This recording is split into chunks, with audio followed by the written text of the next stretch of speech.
En dit binnen de fjouwer nije onwinsten.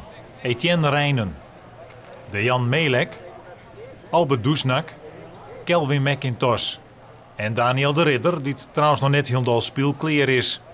Etienne Rijnwol, hij is topfit en had nog tot het nieuwe seizoen, al is de start wel pittig. Te beginnen morgens in FC Twente. Twente thuis en dan Vitesse uit.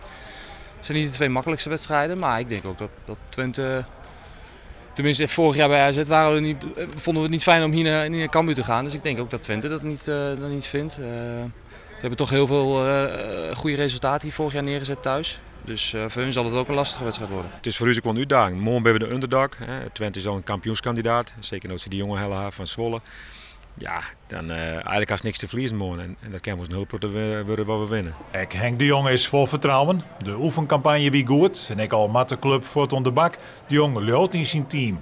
Ik voor uitwedstrijden. Want dat was vorig seizoen een groot probleem. Ja, ik had er totaal geen angst voor. Natuurlijk is het thuis makkelijker voor u, maar je stretchende man, tolde en tredjende man bedoel ik dan ik, om die wedstrijd te winnen. Maar uit wij gewoon wedstrijd winnen. Ja, ik zou het wel een hele kwalijke zaak vinden als we dit jaar geen uitwedstrijd winnen. Want de Jong kwartier verachten barst het los in het Cambuurstadion.